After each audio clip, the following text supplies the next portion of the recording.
Vamos a estar en el Evangelio según San Juan, en el capítulo 19. Y vamos a leer del verso 38 hasta el capítulo 20, verso 18. Son algunos versículos que vamos a estar leyendo. Los vamos a leer y luego vamos a orar.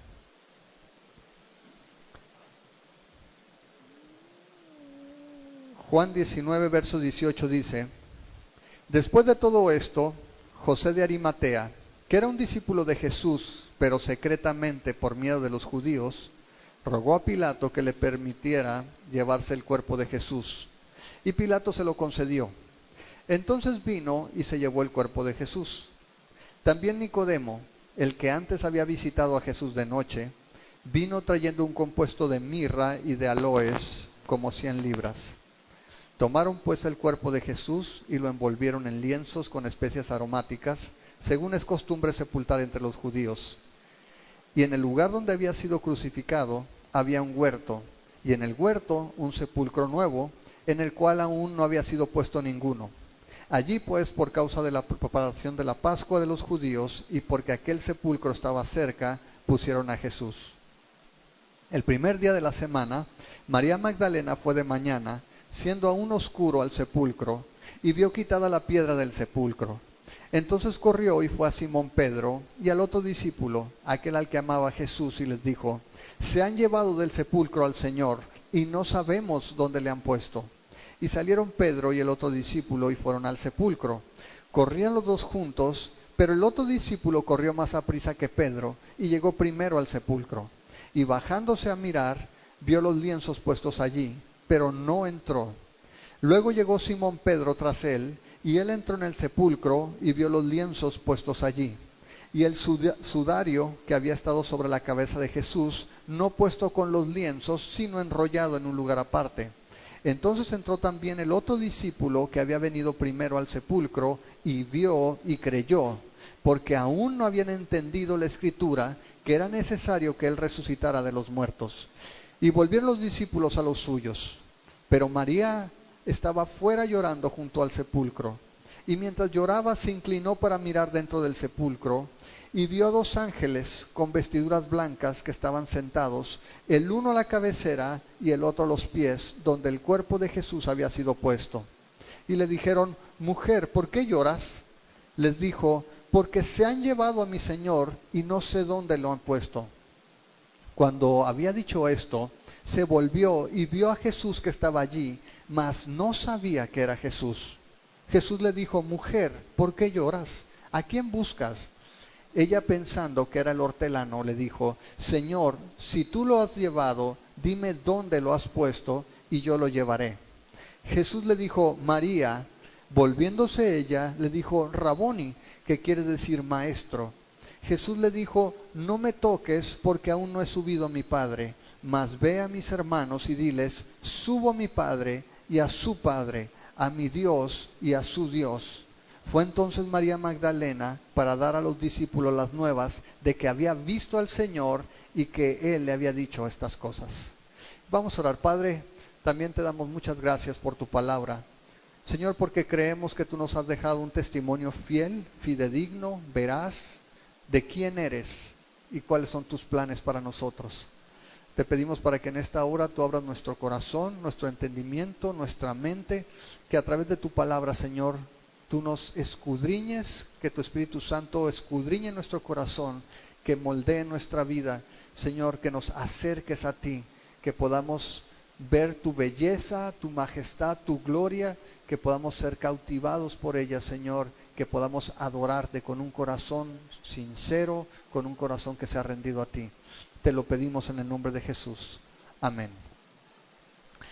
La semana pasada vimos la crucifixión de Jesús. Vimos cómo Jesús fue azotado 2 veces.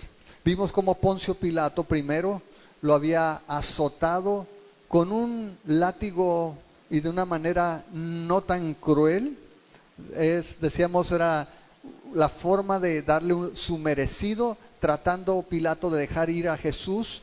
Pero los judíos insistieron en que Jesús tenía que ser ejecutado. Y vemos que Pilato renuncia a su deseo de salvar a Jesús, entrega a Jesús a los judíos, es azotado, y decíamos de la forma más cruel, que era el verberatio, hasta que Jesús, sus huesos o sus órganos eran expuestos, hasta que los azotadores se cansaban, y como a Jesús se le puso el madero, el patíbulum, que era básicamente el travesaño de la cruz, y como Jesús no resiste llegar hasta el monte de la calavera, hasta el Calvario, donde iba a ser crucificado. Y decíamos cómo los romanos eran expertos en esta ejecución, cómo tomaban a los prisioneros, los ataban, los clavaban y cómo los dejaban expuestos en la cruz. Y vimos cómo se cumplía la escritura, donde los soldados estaban jugando a las suertes para ver quién se quedaba con las ropas Jesús, y hablábamos de la humillación de Cristo, de ser exhibido, de haber sido azotado, de haber sido puesto desnudo a la vista de todos, como una burla, como un escarnio. Y Poncio Pilato, en su deseo de venganza de los judíos, le puso un título a manera de burla que decía: Jesús, el Rey de los judíos. Y veíamos que sin saberlo Pilato, sin saberlo los líderes judíos, sin saberlo los soldados romanos, estaban cumpliendo el plan de Dios. Y verdaderamente, aún mientras ellos se burlaban, estaban poniendo el título que le correspondía a Jesús. Jesús verdaderamente era el Rey de los judíos. Pero no solamente eso, Jesús también era el Rey de Reyes. Y vemos que después de que durante todos estos capítulos Jesús había hecho señales, milagros, y Jesús había hablado de la hora de la glorificación, cuando el Hijo del Hombre iba a ser exaltado, Jesús es llevado a la cruz. Y comenzamos ahora, a partir del verso, en el capítulo 19, a partir del verso 38, a la transición. Jesús ya fue humillado, fue azotado. Recuerden que en el juicio, cuando fue juzgado por los judíos, lo golpeaban en la cabeza, le jalaban las barbas, le escupían en el rostro. Como después que fue llevado a Pilato y a Herodes, le pusieron esa corona de espinas, cómo fue azotado, cómo le pusieron ese manto y le decían: aquí está el Rey de los judíos, y cómo la gente pedía que fuera crucificado. Jesús estaba siendo humillado. Vimos que Juan tiene una perspectiva muy particular de la muerte de Jesús. Juan no pone a Jesús derrotado. Juan pone a Jesús en control de todas las cosas. Juan nos dice que Jesús entrega su vida, nadie lo mata, nadie se la quita. Jesús es quien pone voluntariamente su vida. Y es Jesús el que está aquí en la cruz, y sabemos porque a partir del verso 31, en el capítulo 19, dice que los soldados se aseguran de que Jesús está muerto, ponen esa lanza y de su costado sale agua, sale sangre. Y decíamos que sus piernas no tuvieron que ser quebradas. Y veíamos la figura del Cordero Pascual, de cómo Jesús, como ese Cordero de la Pascua, no fueron rotos sus huesos, y cómo Jesús derrama su sangre en la fiesta de la Pascua para una verdadera liberación. Y a partir del verso 38, Dios, estando en control de todos los eventos, nos provee un vistazo del poder que tiene Dios para mover las situaciones. Dice el verso 38, después de todo esto, después de que Jesús ya fue sacrificado, que fue ejecutado, dice el verso 38, José de Arimatea, que era un discípulo de Jesús, pero secretamente por medio de los judíos, rogó a Pilato que le permitiera llevarse el cuerpo de Jesús, y Pilato se lo concedió. Entonces vino y se llevó el cuerpo de Jesús. Ahora, este dato es bien importante. Primero, José de Arimatea nos dice aquí que era un discípulo secreto de Jesús. Y quizá el día de hoy aquí tengamos discípulos secretos. Quizá en toda la iglesia haya discípulos secretos. Gente que tiene temor de hablar de su fe públicamente. Gente que no quiere ser identificada con Cristo por temor a perder ciertos privilegios. Si tú vas ahí en San Juan, al capítulo 12, probablemente Juan tenía en su mente, probablemente Juan al escribir estaba pensando en estos hombres que vamos a leer ahorita, y nos deja esto escrito en el capítulo 12 y en el verso 42. Dice: con todo eso, aún de los gobernantes, muchos creyeron en él, pero a causa de los fariseos no lo confesaban para no ser expulsados de la sinagoga, porque amaban más la gloria de los hombres que la gloria de Dios. Si se fijan allí, nos está diciendo Juan que entre la gente importante, entre los gobernantes, había hombres que habían creído en Jesús, hombres que veían en Jesús a alguien verdadero, que veían la palabra de Dios hecha carne en él, pero tenían miedo de los fariseos, tenían miedo de qué iban a decir de ellos, tenían miedo de perder su reputación, tenían miedo de que la gente no los viera de la misma manera, y ellos no querían ser expulsados de la sinagoga, porque era el lugar donde la crema innata de la religión, donde la crema innata de la política se reunía, y tenían temor de ser expulsados. No querían perder sus privilegios por creer en Jesús, de tal manera que dice que estos se mantenían en secreto. Sin embargo, regresando al capítulo 19, dice que este hombre, José de Arimatea, probablemente uno de los que estaban incluidos en este grupo, José de Arimatea, los evangelios sinópticos nos dicen que era un hombre rico, un hombre importante, era un hombre que tenía influencia. Sin embargo, este hombre había creído en Jesús, pero nadie sabía. Era de la secreta. No quería ser identificado con Jesús. Curiosamente, cuando Jesús está crucificado, los malhechores que eran crucificados no se enterraban normalmente. Los dejaban expuestos hasta que las aves, los buitres, los zopilotes se los comían allí, y entonces retiraban el cuerpo. Pero en estas fechas era la fiesta de la Pascua, y los judíos habían pedido que no dejaran los cuerpos allí para que no contaminaran ceremonialmente su fiesta. De tal manera que lo que hacían normalmente es que agarraban a los malhechores y los llevaban a un lugar común, a una fosa común que estaba afuera de la ciudad, y ese lugar se llamaba la Gehenna. Ese lugar, la Gehenna, era el basurero de la ciudad, donde continuamente había fuego. Normalmente, no sé por qué tenemos la afición los seres humanos de prender siempre la basura, ¿verdad? Siempre vas a ver que las llantas y todo, te gusta ponerle fuego, ¿no? Y ese lugar, la Gehenna, el basurero, ahí es donde llevaban a los prisioneros, o a los ejecutados en la cruz. Acuérdense, la cruz era solamente para criminales, de tal forma que los llevaban y los tiraban allí en el basurero, en la fosa común. Y para los judíos, esa iba a ser una humillación tremenda. Ya habían crucificado a Jesús, ya se habían burlado de él, ya lo habían azotado. Imagínate que lo echaron a la Gehenna junto con los malhechores, aquel que decía que era el Hijo de Dios. Pero Dios tiene planes diferentes.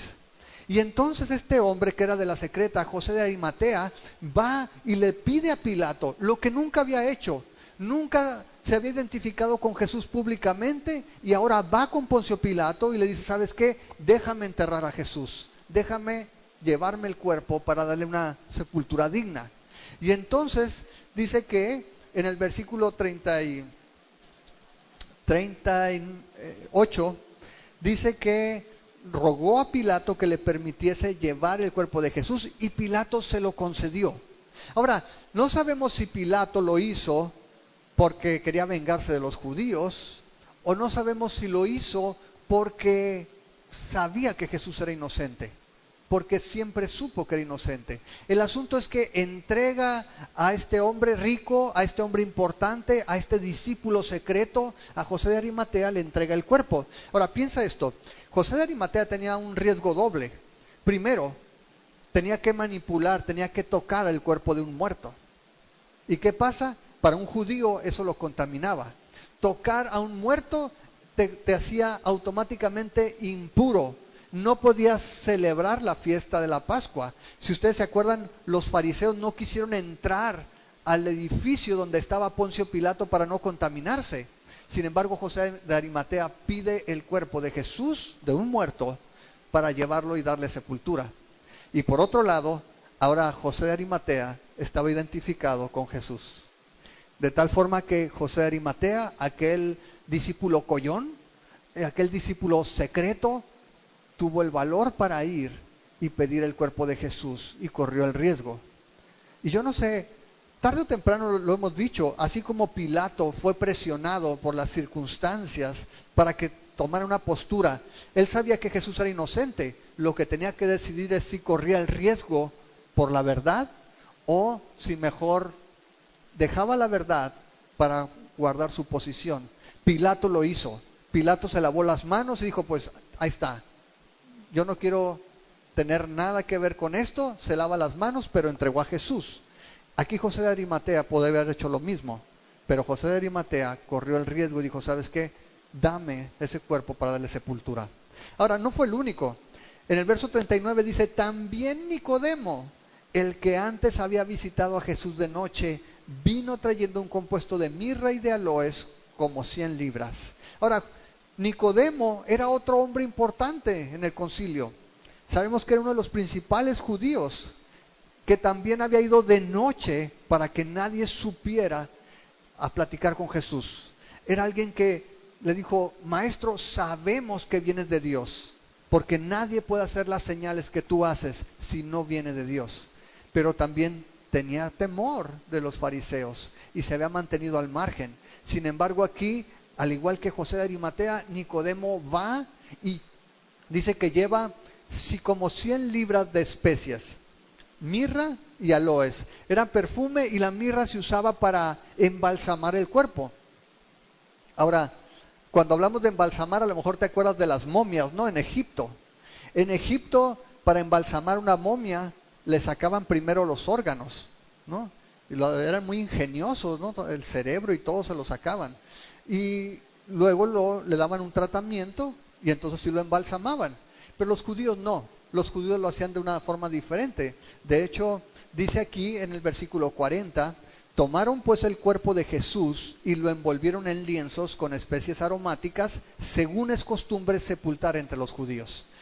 Los judíos lo que hacían es que tomaban el cuerpo y lo envolvían en esos lienzos, pero le ponían el perfume y le ponían la mirra para embalsamar el cuerpo, para mantenerlo. Y lo que hacían es que envolvían el cuerpo y la cabeza le ponían ese sudario, que lo que hacía es que le amarraban la mandíbula para que por el rigor del cadáver no se fuera a quedar con la boca abierta. Entonces lo amarraban de la cara, salud, y envolvían el cuerpo. Y así es como los dejaban. Ahora, no iba a haber tiempo de terminar el proceso, porque acuérdense que ya venía la tarde del día de la preparación. Es decir, Jesús fue crucificado el viernes por la mañana y a las 6 de la tarde en el calendario judío empieza el día siguiente. Su día no empezaba al amanecer, sino al atardecer. De tal forma que Jesús está en la cruz y por eso dicen los judíos, apúrense a quitar los cuerpos porque ya va a empezar el día de la preparación. Y era un día importante, iba a venir el día de reposo y era la fiesta de la Pascua. Así de que a Jesús lo bajan y dice aquí en el versículo 41, y en el lugar donde había sido crucificado había un huerto. Y en el huerto un sepulcro nuevo, en el cual aún no había sido puesto ninguno. Allí pues, por causa de la preparación de la Pascua de los judíos, y porque aquel sepulcro estaba cerca, pusieron a Jesús. Ahora, ¿quién pidió el cuerpo? José de Arimatea. José de Arimatea era un hombre rico. Y casualmente, cerca de la cruz había un huerto. Y en ese huerto tenía una tumba sin estrenar, José de Arimatea. Ahora, normalmente se usaba que en la antigüedad las tumbas a veces eran familiares. Lo que hacían es que en la pared del monte se hacía un agujero, más o menos de 1 metro y cachito, se hacía la excavación, se hacía una cueva por dentro, tú entrabas entonces a la cueva y en la cueva había una especie de banca. En la banca ponían el cuerpo de la persona que había fallecido y allí lo preparaban. Y cuando ya estaba preparado completamente, en las paredes de la cueva había otros agujeros pequeños donde metían al cuerpo acostado. Entonces ya tenías tu nicho dentro de la cueva, y con el tiempo obviamente se iba degradando el cuerpo, y entonces sacaban los huesitos y los metían en unos cofres que se llamaban osarios, y allí tenían sus grabaciones, sus inscripciones, y entonces decían, aquí están los huesitos del abuelo y los vamos a poner aquí. Y quedaban entonces en esa cueva diferentes cuerpos o diferentes osarios. Este caso nos dice que la tumba estaba nueva, no se había estrenado, pero era una tumba que estaba en el huerto. Ustedes han visto que ahora se usan también los jardines, ¿no? Para enterrar a las personas o para dejar ahí a las personas. Bueno, Jesús tenía su propio jardín. Le dejaron un huerto donde estaba la tumba que nadie había usado, pero la usaron porque ya era tarde, dice el verso 42, por causa de la preparación de la Pascua de los judíos y porque aquel sepulcro estaba cerca, pusieron a Jesús allí. Ahora quiero que pienses en esto. Llevaban casi 100 libras de perfume y de especias para preparar el cuerpo. Lo enterraron en un huerto, en una tumba nueva, de un hombre rico. Jesús, según los judíos, estaba destinado para ser humillado en la gehenna junto a los malhechores. Eso es lo que nos dice Isaías 53. ¿Se acuerdan de Isaías 53? Si van tantito para allá. Nos habla de cómo había sido contado entre los malhechores el siervo sufriente. Dice en el versículo 9, y se dispuso con los impíos su sepultura, mas con los ricos fue en su muerte, aunque nunca hizo maldad, ni hubo engaño en su boca. Se pensó que iba a ser humillado entre los malhechores, pero terminó en la tumba de un hombre rico, con una sepultura real, en un huerto con muchas especies aromáticas. ¿Por qué? Porque recuerden que la muerte de Jesús era el camino a la exaltación. Mientras que los judíos, los romanos, querían humillar a Jesús, Dios había dicho que por su obediencia, y es lo que dice Filipenses 2, porque Jesús se humilló a sí mismo, porque dice que no se aferró a su gloria en el cielo, sino que se despojó de ella, se humilló tomando forma de hombre, y estando en condición de hombre, dice, se humilló tomando forma de siervo, y siendo siervo fue obediente hasta la muerte, y muerte de cruz. Y dice Pablo, por eso Dios lo exaltó, ¿hasta dónde? Hasta lo sumo, y le dio un nombre que es sobre todo nombre. Jesús era necesario que fuera sepultado, porque hablamos siempre de la muerte y la resurrección de Jesús, pero su tumba era la transición para la gloria. Y aquí Jesús es enterrado en una tumba real, es enterrado como lo que era, como un rey, una tumba nueva en el huerto con cerca de 40 kilos de perfumes y de especies aromáticas. Dios estaba glorificándolo.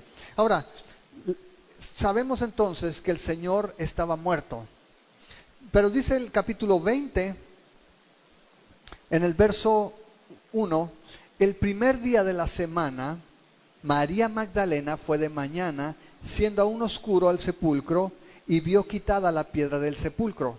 Ahora, una cosa que no mencioné es que en esas tumbas, cuando sepultaban a las personas, a la puerta de la cueva se hacía una ranura de poca profundidad, y en esa ranura se ponía una piedra del tamaño suficiente para tapar la entrada de la tumba, de tal manera que lo que se hacía era rodar la piedra por ese canal para que quedara cerrada la tumba.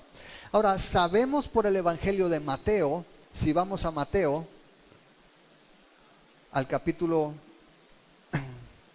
26,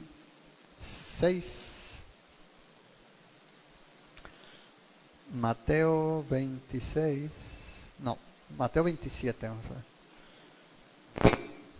Mateo 27, 26 nos da detalle. Dice, al día siguiente, que es después de la preparación, se reunieron los principales sacerdotes y los fariseos ante Pilato, diciendo, Señor, nos acordamos que aquel engañador dijo viviendo aún, después de 3 días resucitaré.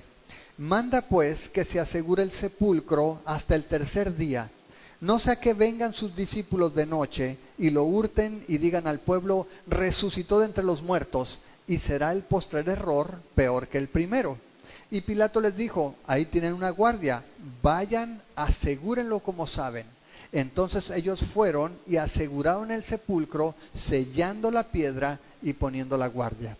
Es decir, como Jesús ya había sido sepultado, al otro día temprano, los judíos, los fariseos, estaban preocupados porque se acordaron que Jesús había dicho que iba a resucitar.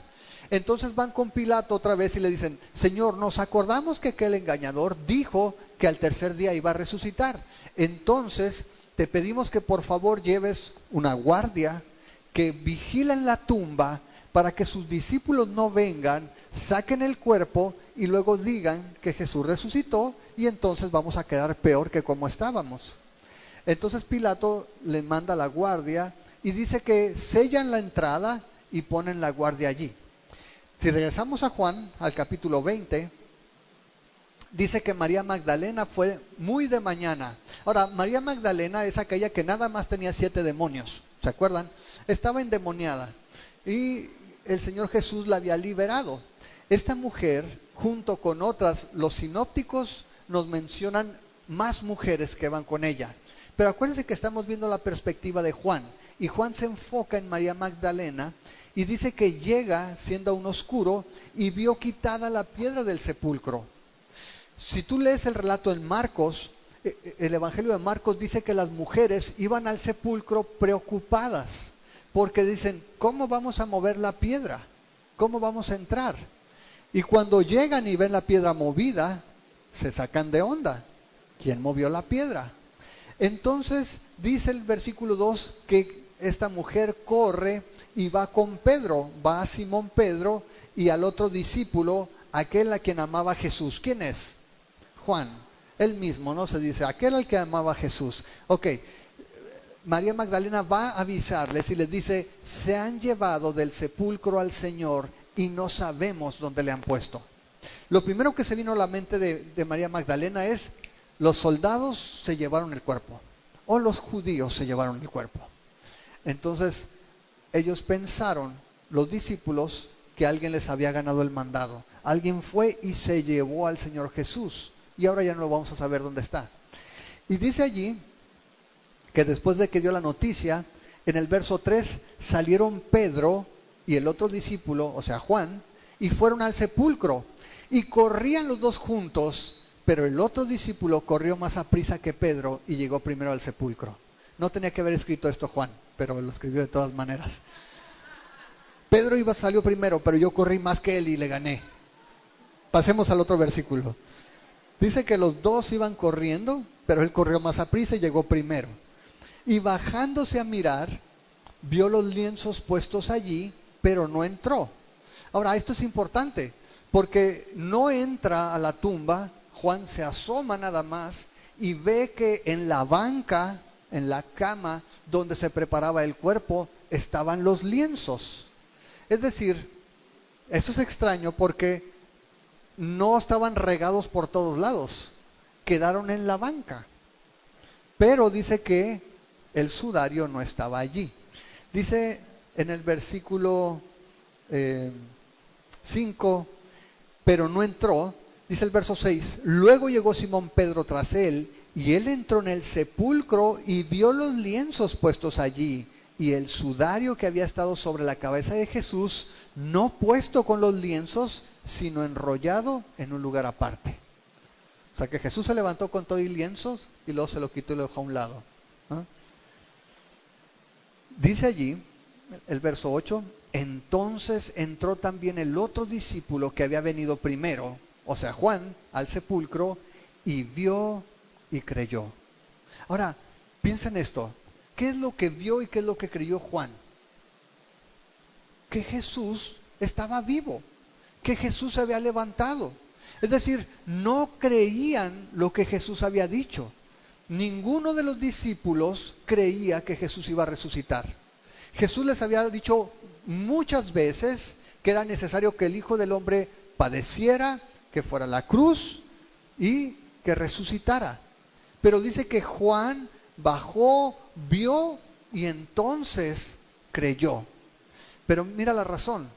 Verso 9, porque aún no habían entendido la Escritura que era necesario que Él resucitara de los muertos. No lo habían visto, más bien no lo habían entendido. No habían entendido que Jesús tenía que morir.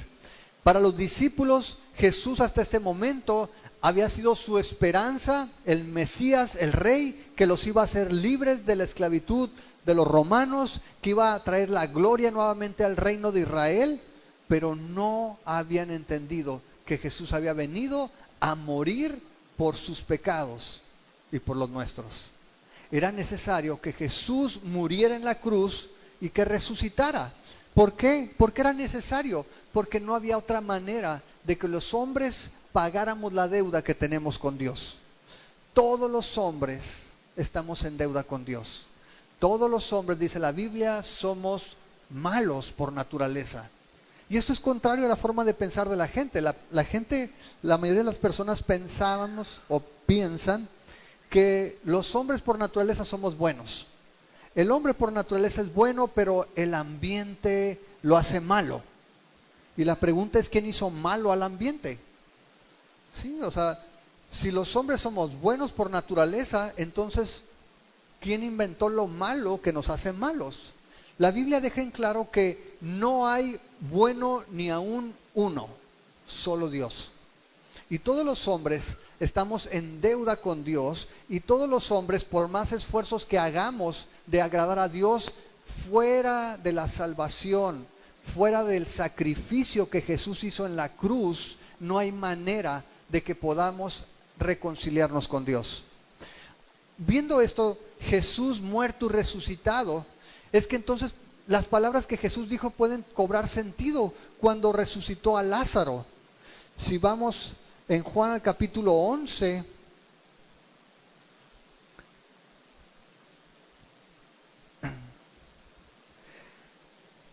en el capítulo 11, el amigo de Jesús está muerto, Lázaro está muerto, y en el verso 21, las hermanas de Lázaro están recriminándole a Jesús. Le dice Marta: Señor, si hubieras estado aquí, mi hermano no habría muerto. Mas también sé ahora que todo lo que pidas a Dios, Dios te lo dará. Jesús le dijo: tu hermano resucitará. Marta le dijo: yo sé que resucitará en la resurrección, en el día postrero.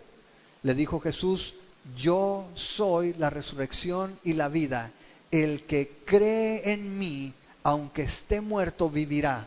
Y todo aquel que vive y cree en mí, no morirá eternamente. ¿Crees esto?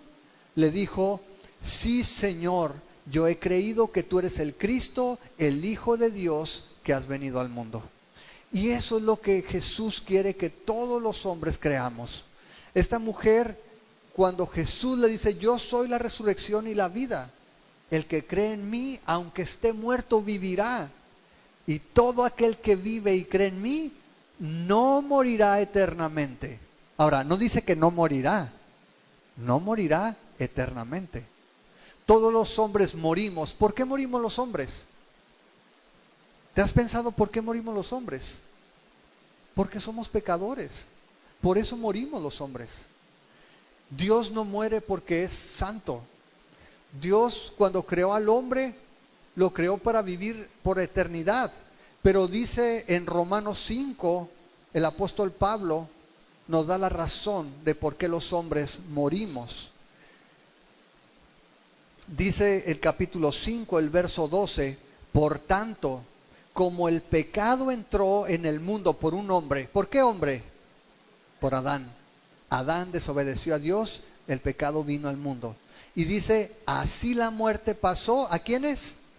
A todos los hombres. ¿Por qué? Porque todos han pecado. Dios creó al mundo, al hombre, la humanidad perfecta. un hombre desobedece a Dios, entonces viene el pecado trae la muerte y la muerte pasa a todos los hombres porque todos somos pecadores ahora. En Adán todos somos pecadores. Los niños que nacen vienen con esa tendencia. Lo traemos en nuestros genes. Y entonces Jesús ahora, cuando llegan los discípulos, ven que la tumba está vacía, entonces dicen, es cierto, Jesús resucitó, Jesús volvió a la vida. Y como le dijo a Lázaro, cuando nosotros creemos en Jesús, cuando ponemos nuestra confianza en Jesús, entonces, aunque estemos muertos, vamos a resucitar. Y eso es lo que le dijo Marta. Dijo, sí, yo sé que un día vamos a resucitar.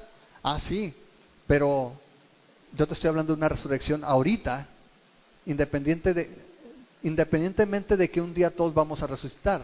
Ahora, yo recuerdo, y lo viví recientemente, Eliana acaba de entrar a la universidad y acaba de hacer el examen y le dijeron, los resultados van a estar el día fulano.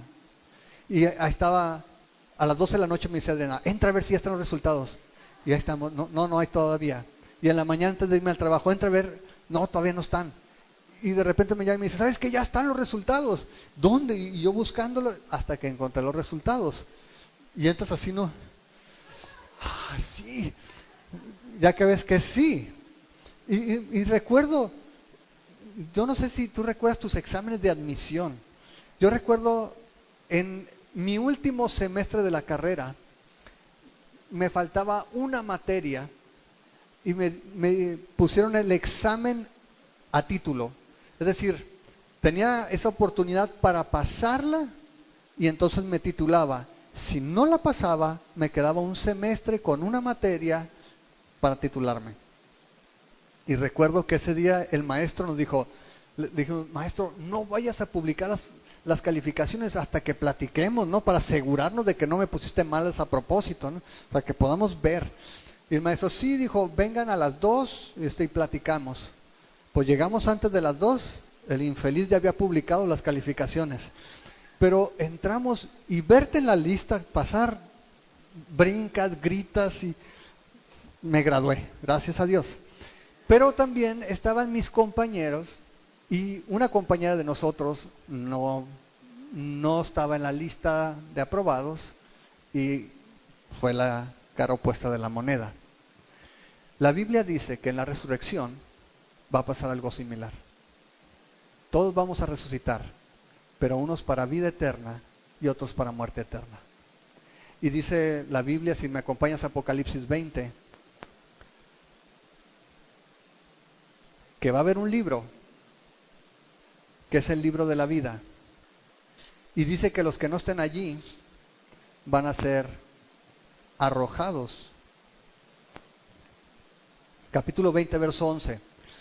Y vi un gran trono blanco, y al que estaba sentado en él, de delante del cual huyeron la tierra y el cielo, y ningún lugar se encontró para ellos.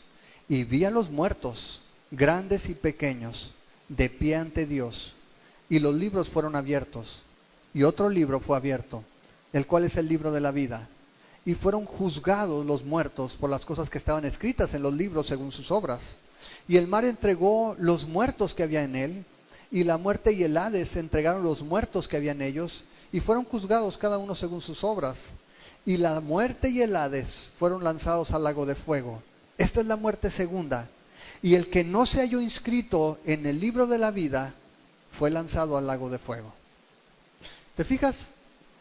Todos vamos a resucitar, pero no todos vamos a estar en la lista. Y ese es el punto. Juan, cuando vio que Jesús se había levantado de la tumba, Juan creyó. Y Juan escribe este evangelio para que todos podamos creer. Y él dice, esto lo escribo para que puedas creer que Jesús es el Hijo de Dios y para que creyendo tengas vida eterna. ¿Por qué? Porque si tú crees y estás vivo, aunque mueras, no vas a morir eternamente. Y hay un dicho, dice que si tú naces una vez, vas a morir 2 veces. Si tú solamente has experimentado el nacimiento natural, vas a morir a esta vida de manera natural, porque tu cuerpo se degrada. Después de los 40 algo sucede. Lo estoy viviendo en carne. Pero tu cuerpo se degrada. Dice Pablo que toda la creación está sujeta a degradación por el pecado. Y tarde o temprano te va a fallar el motor o el arranque o algo. Y tarde o temprano vamos a ser llamados a cuentas. Si tú solamente naciste de manera natural, después de esta muerte está la otra muerte, que es la muerte eterna. Una eternidad separado de Dios. Una eternidad alejado de Dios, sin esperanza. Si tú naces 2 veces, solamente vas a morir una vez. Si tú naces físicamente, como nacemos todos, pero además experimentas aquello que Nicodemo, el de la secreta, experimentó cuando le preguntó a Jesús en Juan 3. En Juan 3, Nicodemo se acerca a Jesús y en el verso 2 dice que vino de noche a Jesús y le dijo: Rabí, sabemos que has venido de Dios como maestro, porque nadie puede hacer estas señales que tú haces si no está Dios con él. Respondió Jesús y le dijo: de cierto te digo, el que no nazca de nuevo no puede ver el reino de Dios. Y ese segundo nacimiento es espiritual. Ese segundo nacimiento no es como Nicodemo. Nicodemo le dijo: ¿cómo si yo soy viejo no me puedo volver a meter a la matriz de mi madre? Y Jesús le dijo: es necesario que nazcas del Espíritu. Es un nacimiento espiritual. Y eso es algo que no hacen los hombres. Eso es algo que solamente Dios hace. Cuando tú crees en Jesús, si tú naces de manera natural y naces espiritualmente, solamente vas a morir físicamente. Porque Jesús dijo: si estás vivo y crees en mí, no vas a morir eternamente. Cuando tú seas llamado a cuentas, si estás en el libro de la vida por haber nacido de nuevo, entonces no vas a experimentar la segunda muerte, que es eterna, sino que tienes vida eterna. Tienes toda la eternidad junto a Dios, toda la eternidad en su presencia, en ese lugar que describe. Otra vez vete a Apocalipsis y nos describe allí la diferencia que hace estar por la eternidad junto a Jesús. Capítulo 21, verso 1, dice: vi un cielo nuevo y una tierra nueva, porque el primer cielo y la primera tierra pasaron y el mar ya no existía más. Y yo, Juan, el que escribió el Evangelio, es el que está escribiendo esto. Yo, Juan, vi la santa ciudad, la nueva Jerusalén, descender del cielo de Dios, dispuesta como una esposa ataviada para su marido.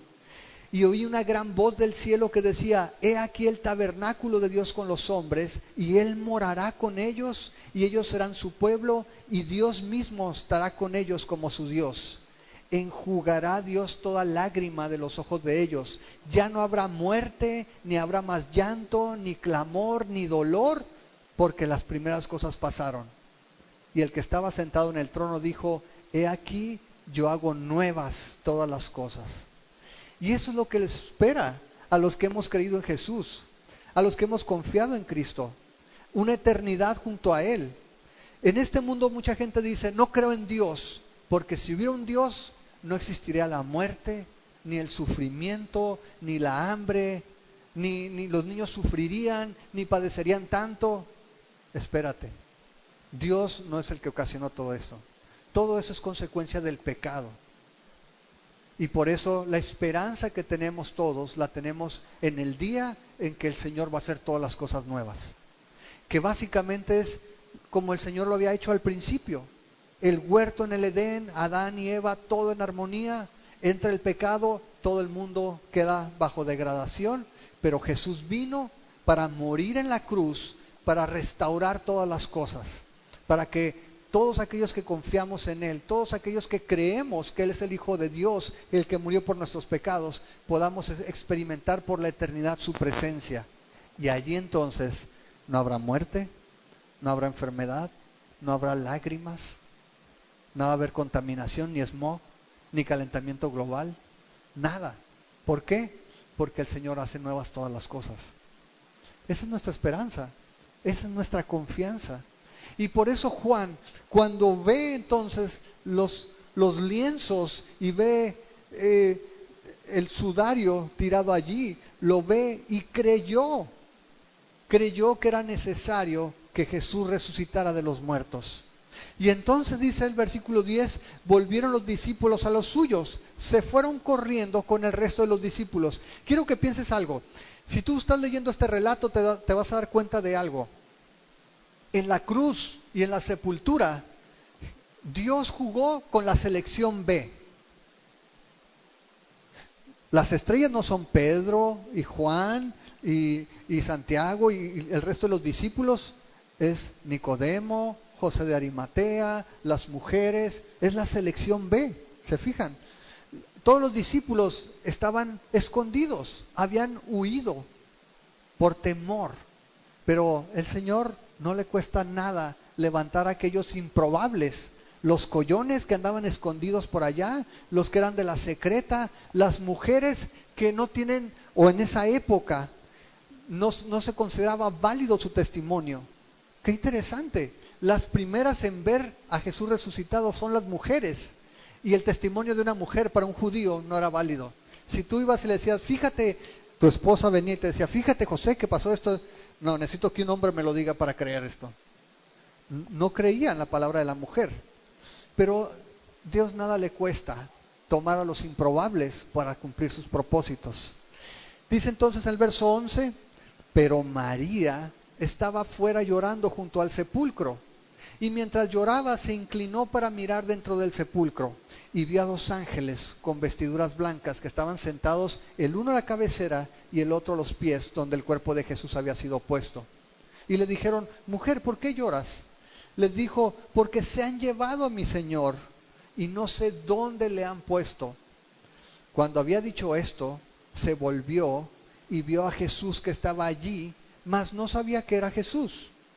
Jesús le dijo, mujer, ¿por qué lloras? ¿A quién buscas? Ella, pensando que era el hortelano, le dijo, Señor, si tú lo has llevado, dime dónde lo has puesto y yo lo llevaré. Jesús le dijo, María. Volviéndose ella le dijo, Raboni, que quiere decir maestro. Jesús le dijo, no me toques, porque aún no he subido a mi Padre, mas ve a mis hermanos y diles, subo a mi Padre y a su Padre, a mi Dios y a su Dios. Ahora, Simón, Pedro y Juan se fueron corriendo con los discípulos. A lo mejor quería la revancha Pedro, ¿no? Y otra vez salieron corriendo con los discípulos a platicarles las nuevas. Dice que María está llorando afuera del sepulcro, se asoma a la tumba y ve a dos ángeles.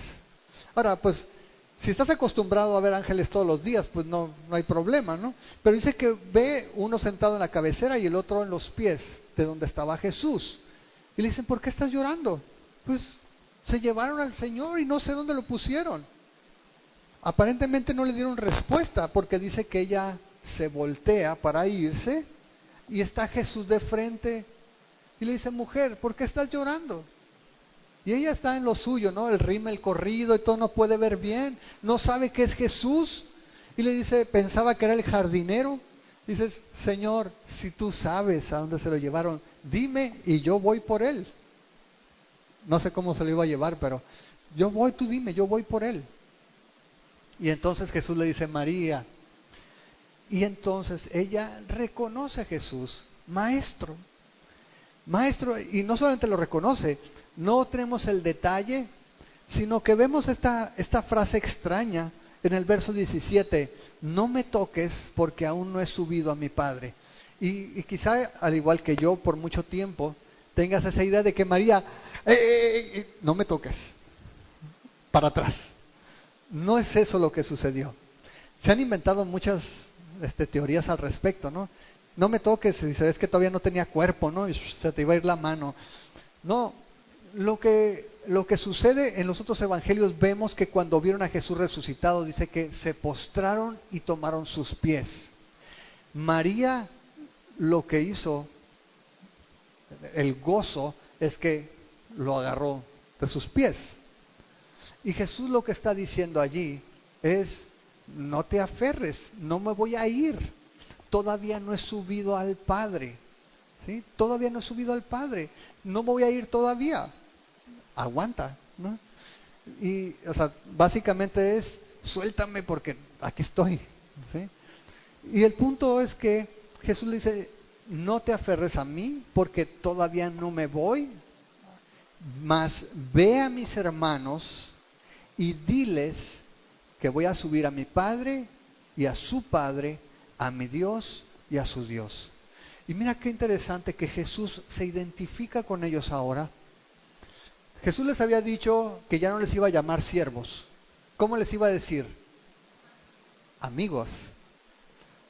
Ya no les voy a llamar siervos, les voy a llamar amigos. Dice, porque el amigo sabe lo que va a hacer su Señor. Pero ahora, no solamente les dice amigos, ahora le dice hermanos.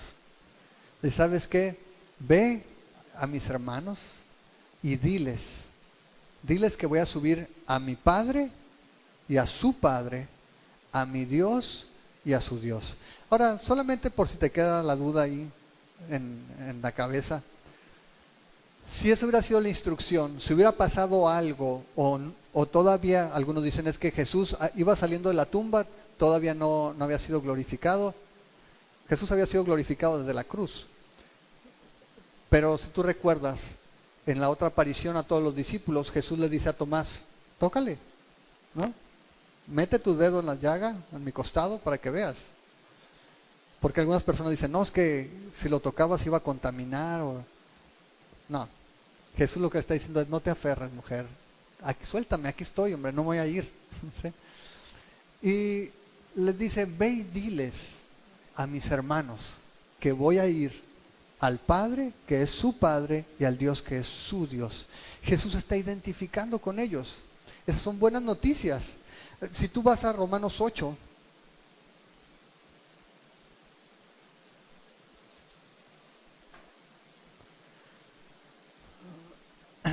dice el versículo 14, porque todos los que son guiados por el Espíritu de Dios, ¿estos son qué?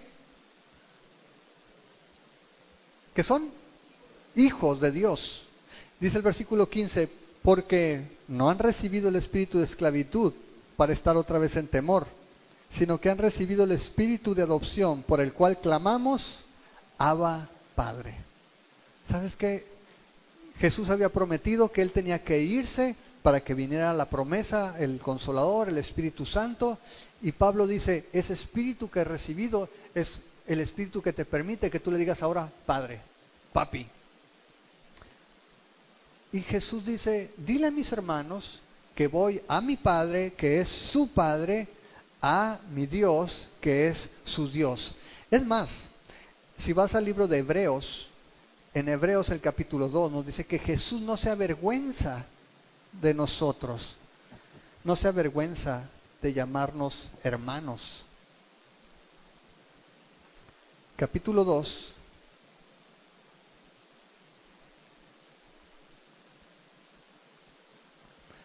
Dice el verso 9, pero vemos a aquel que fue hecho un poco menor que los ángeles, a Jesús, coronado de gloria y de honra, a causa del padecimiento de la muerte, para que por la gracia de Dios gustara la muerte por todos, porque convenía aquel por cuya causa son todas las cosas y por quien todas las cosas subsisten, que habiendo de llevar muchos hijos a la gloria, perfeccionara por aflicciones al autor de la salvación de ellos. Porque el que santifica y los que son santificados, de uno son todos, por lo cual no se avergüenza de llamarlos hermanos. ¿Te fijas? Dios el Padre permitió que Jesús padeciera para que llevara a muchos hijos a la gloria. Y dice que por la gracia de Dios Jesús gustó la muerte por todos. Jesús murió en la cruz por todos, para que todos los que creen entonces puedan ser llamados hijos de Dios. No todos somos hijos de Dios.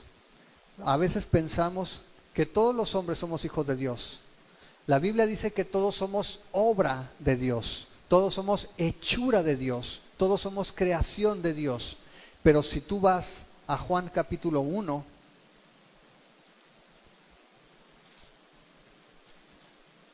El versículo 10 dice: en el mundo estaba, y el mundo por él fue hecho, pero el mundo no le conoció. A lo suyo vino, y los suyos no le recibieron. Está hablando de los judíos y de Jesús. Mas a todos los que le recibieron, a los que creen en su nombre, les dio el derecho de ser hechos hijos de Dios. Los que no son engendrados de sangre, ni de voluntad de carne, ni de voluntad de varón, sino de Dios. No todos los hombres son hijos de Dios. Solamente los que han creído, los que han recibido a Jesucristo como hijo de Dios, son hechos hijos de Dios. Ok, aquí lo que estaba diciendo entonces Jesús a María es: ve y diles que yo voy a ir con el Padre. Y esas son buenas noticias, porque ahora sabemos que Jesús ya no está aquí. ¿Jesús dónde está? Allá. Jesús está a la diestra del Padre. Y dice que Jesús está intercediendo por nosotros. Está ya pidiendo por ti y por mí. Está rogando al Padre a un lado de Él, en el lugar de autoridad, a su diestra. Y en lugar de Jesús, Él envió al Espíritu Santo para que estuviera con nosotros siempre. Tenemos a Cristo viviendo en nosotros por medio de su Espíritu Santo. Y dice allí el versículo 18, entonces fue María Magdalena a dar a los discípulos las buenas nuevas de que había visto al Señor y que Él había dicho estas cosas. María se fue gozosa. Tú puedes leer en tu casa los evangelios sinópticos, ve los últimos capítulos de Mateo, de Marcos y de Lucas, y vas a ver otros detalles. Pero vemos aquí cómo va con gozo a decirle lo que Jesús le había dicho y a decirle que lo había visto. ¿Qué podemos aprender de esto? Primero, en todo esto veo el poder de Dios. Y podemos ver que no hubo poder alguno que detuviera a Jesús en la tumba o a los discípulos de acercarse a Jesús. Acuérdense, habían puesto la piedra, la habían sellado, habían puesto la guardia romana. ¿Para qué? Para que nadie entrara o saliera de esa tumba. Cuando llegaron las mujeres, María, ¿qué pasó? Ni guardia, ni sello, ni puerta, ni Jesús. El Señor había resucitado. La tumba estaba vacía, la tumba estaba abierta. Lo que podemos ver es que Dios siempre consigue sus propósitos. Si tú ves en los versículos del capítulo 19, en los versículos 38 al 42, podemos ver la provisión y el poder de Dios para cumplir sus planes, por medio de las personas menos esperadas. José de Arimatea, Nicodemo, Poncio Pilato entregando el cuerpo, y estos hombres enterrándolo y dándole una sepultura real a Jesús, digna de un rey, como lo merecía el rey de Israel. En el capítulo 20, del verso 1 al 10, podemos ver el poder de Dios, pero también su fidelidad para cumplir las promesas. Juan, Pedro, las mujeres no habían entendido, no habían creído lo que Jesús había dicho, pero llegan, ven y creen lo que Jesús había dicho. Es necesario que el Hijo del Hombre resucite. Y ellos pueden creer. Pero del 11 al 18, lo que podemos ver es su amor y su poder para hacernos hijos. Yo lo he dicho antes, ¿qué obligación tenía Dios con el hombre para perdonar los pecados? Ninguna. Dios no tenía ninguna obligación. Dios no nos debe nada. Dios no le debe nada a nadie. Y a veces las personas piensan que porque son humanos o porque Dios es Dios, Dios tiene obligación con todos los hombres. Dicen, no creo que Dios sea así. Si no, no fuera bueno. Bueno, ¿según quién? La Biblia dice que Dios no le debe nada a nadie. Dios no es deudor de nadie. Y sin embargo, no solamente envió a su Hijo a morir por nosotros, sino que con su muerte también nos dio herencia con su Hijo Jesús. Nos adoptó como sus hijos. Y cuando piensas en eso, y piensas la paciencia que tiene con nosotros, lo único que puedes ver es amor. El amor de Dios, que no cambia. Te portas mal, te sigue amando. Te portas bien, te sigue amando igual. Ni lo impresionamos con nuestras buenas obras, ni lo decepcionamos con nuestras malas obras, porque Dios conoce todas las cosas. Él sabe, nos conoce de antemano. Nada le toma por sorpresa, pero con todo su amor permanece igual. Dios ama perfectamente. Nosotros, si nuestros hijos nos hacen enojar, sentimos que el amor como que baja poquito. Pero si te traen puros dieces y se portaron bien, ay, entonces te voy a premiar, ¿no? Sientes que lo amas más. Dios no es así. Dios te ama perfectamente. Ni mengua ni se incrementa. No lo apantallamos con las buenas obras, ni lo decepcionamos con nuestras regadas. Dios nos ama de manera perfecta. Lo importante aquí es, Jesús resucitó y tiene sentido ahora todas sus promesas. Y Él dijo que Él era la resurrección y la vida. Y Él dijo que si creías, aunque estuvieras muerto, ibas a vivir. Pero que si estabas vivo y creías esto, no ibas a morir eternamente. La pregunta es, ¿cuál va a ser tu reacción el día que el Señor te llame a cuentas? ¿Estás preparado para ver el resultado? Un resultado de los 40, por lo menos en mí, yo no sé los otros hombres, a lo mejor no lo quieren admitir o soy demasiado collón, pero uno de los resultados en mí, al cumplir 40 y tantos, es que empiezo a sacar números y digo, a ver, 40, pues ya viví, pues híjole, ya pasé la media, ya entonces no me queda tanto como lo que he vivido, y empiezas a ver, y sabes que la muerte es real. Cuando estás niño, la muerte, pocas veces vas a pensar en ella. Joven, pues si estás muy frustrado a lo mejor, pero normalmente piensas que nunca vas a ser viejo y nunca vas a morir. Pero cuando ya no eres tan joven, empiezas a pensar y dices, ¿sabes? La muerte sí es una posibilidad real. Y me entregan mis análisis y dices, tienes un índice de riesgo del 0.77. Pues es bueno, no llego al 1, ¿no? Pero definitivamente ya estoy arriba del 0.5. Ya no es 50-50, estás en el 70 y qué huele por ciento. Entonces, sabes que la muerte es real.